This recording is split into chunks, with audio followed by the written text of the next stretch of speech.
سیدنا ادریس علیہ السلام ایک دن اپنے کام سے فارغ ہو کر بیٹھے تھے کہ ملک الموت آدمی کی صورت میں مہمان کے طور پر رات کو حضرت ادریس علیہ السلام کے دروازے پر آ پہنچی۔ حضرت ادریس علیہ السلام صائم القادر تھے۔ جب شام ہوتی افطار کے وقت آپ کا کھانا بحشت سے آتا، جس قدر چاہتے کھا لیتے، باقی کھانا پھر بحشت میں چلا جاتا۔ اس دن کا کھانا جب آیا تو حضرت ادریس علیہ السلام نے وہ کھانا اس مسافر کو پیش کر دیا، لیکن مسافر نے کچھ نہ کھایا اور قدم پر قدم رکھ کر عبادت کرتا رہا۔ حضرت ادریس علیہ السلام ان کا یہ حال دیکھ کر متاثر ہوئے کہ یہ کون شخص ہے۔ اگلے دن حضرت ادریس علیہ السلام نے ان سے کہا، اے مسافر، تو میرے ساتھ چل کر خدا کی قدرت صحرا میں جا کر دیکھ۔ تب دونوں بزرگ گھر سے میدان کی طرف نکل پڑے۔ جاتے جاتے گندم کے کھیت میں جا پہنچے۔ ملک الموت نے حضرت ادریس علیہ السلام سے کہا کہ چلو چند گوشے گندم کے لے کر کھاتے ہیں۔ فرمایا، عجیب بات ہے، رات کو تو نے حلال کھانا نہ کھایا، اب حرام کھانا چاہتے ہو۔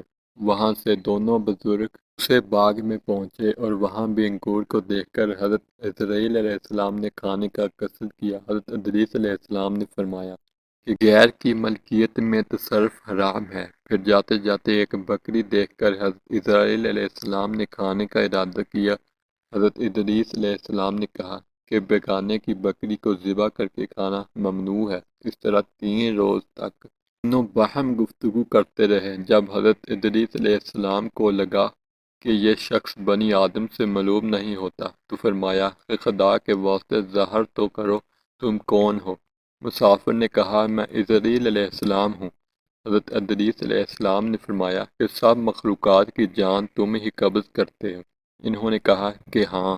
ادریس علیہ السلام نے فرمایا، تم شاید میری جان قبض کرنے آئے ہو۔ انہوں نے کہا، نہیں، میں تو تمہارے ساتھ خوش طبعی کرنے آیا ہوں۔ حضرت ادریس علیہ السلام نے کہا کہ 3 دن سے تو میرے ساتھ ہے، کیا اس دوران بھی تو نے کسی کی جان قبض کی ہے؟ وہ بولے، تمام روحوں کو قبض کرنا ہمارے ہاتھ میں ایسے ہے جیسے تمہارے دونوں ہاتھ کے نیچے روٹی رکھی ہوئی ہے، یعنی جس کی موت کا حکم ملتا ہے، اللہ پاک کے حکم سے میں ہاتھ بڑھا کر اس کی جان قبض کر لیتا ہوں۔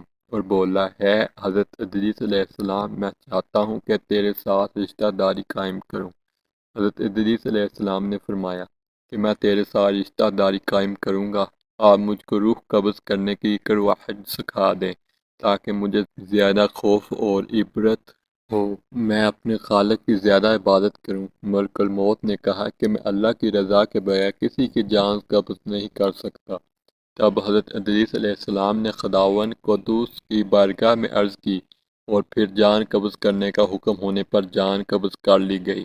پھر ملک الموت نے خدا کی بارگاہ میں دعا مانگی اور اللہ پاک نے ان کو زندہ کر دیا۔ حضرت ادریس علیہ السلام نے ملک الموت کو اپنی گود میں لے لیا اور دونوں نے آپس میں رشتہ داری قائم کر لی۔ پھر ملک الموت نے ان سے پوچھا، اے ادریس علیہ السلام، جان نکلنے کی ترقی کیسی تھی؟ وہ بولے، جیسے کسی زندہ جانور کی کھال سر سے پاؤں تک ادھیڑی جاتی ہے۔ ملک الموت نے کہا، اے بھائی، قسم ہے رب العالمین کی، جیسے میں نے تیرے ساتھ احسان کیا، ایسا میں نے کسی کے ساتھ نہیں کیا۔ حضرت ادریس علیہ السلام نے فرمایا، اے بھائی، مجھے دوزخ کے دروازے تک لے چل تاکہ اس کو دیکھ کر مجھے خوف اللہ زیادہ ہو اور میں زیادہ عبادت کروں۔ تب ملک الموت نے اللہ کے حکم سے ان کو دوزخ کے 7 طبق دکھائے۔ پھر حضرت ادریس علیہ السلام بولے، اے بھائی، مجھے جنت دیکھنے کی آرزو ہے تاکہ دیکھ کر خوشی حاصل کروں اور عبادت زیادہ سے زیادہ کروں۔ ملک الموت نے ان کو بہشت کے دروازے پر لے گئے۔ پھر انہوں نے بہشت کے مناظر اپنی آنکھوں سے دیکھے۔ پھر کہنے لگے، اے بھائی، میں جان کی تلخی سہ چکا ہوں۔ پھر دوزخ کی بھی دیکھی اور میرا جگر پیاس کے مارے جل رہا ہے، اجازت ہو تو بہشت میں جا کر ایک پیالہ جام پی لوں۔ تب انہوں نے کہا، ہاں، اگر تم واپس آنے کا وعدہ کرو۔ ظاہر پیاس کی وجہ سے حضرت ادریس علیہ السلام نے واپس آنے کا عہد کیا اور بحکم الہی اپنے نعلین درخت توبہ کے نیچے چھوڑ کر بہشت میں داخل ہو گئے، کیونکہ باہر آنے کا عہد کیا تھا اور نعلین کو بھی درخت کے نیچے چھوڑ آئے تھے۔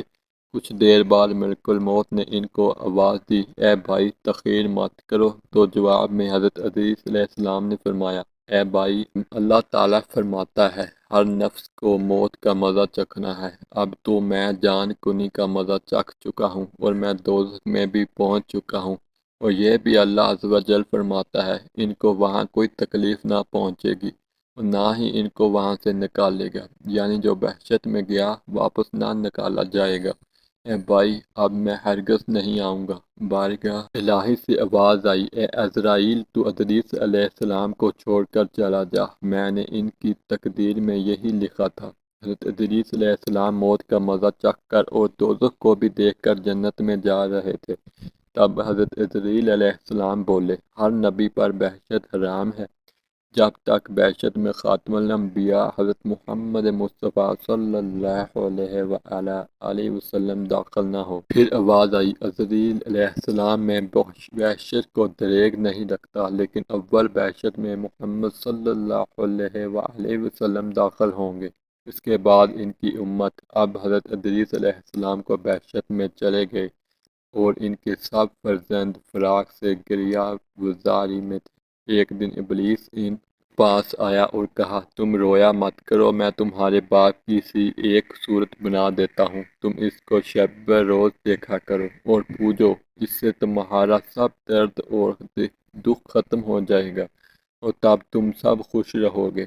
اب ابلیس لعین نے ایک ایسی صورت بنائی کہ حضرت ادریس علیہ السلام کی شکل اور بت میں کوئی فرق نہ تھا، اور وہ لوگ اس صورت کو پوجا کرتے تھے، یہاں تک کہ رفتہ بت پرستی تمام عالم میں پھیل گئی۔ مشرق سے مغرب تک یہ رواج جاری رہا۔ کوئی آدمی اللہ تبارک و تعالیٰ کو نہ جانتا تھا۔ بعد میں خدا و تعالیٰ نے حضرت نوح علیہ السلام کو ان پر پیغمبر بنا کر بھیجا تاکہ ان کو ہدایت کی راہ بتائیں۔ اللہ پاک ہم سب کو نیک عمل کرنے کی توفیق عطا فرمائے۔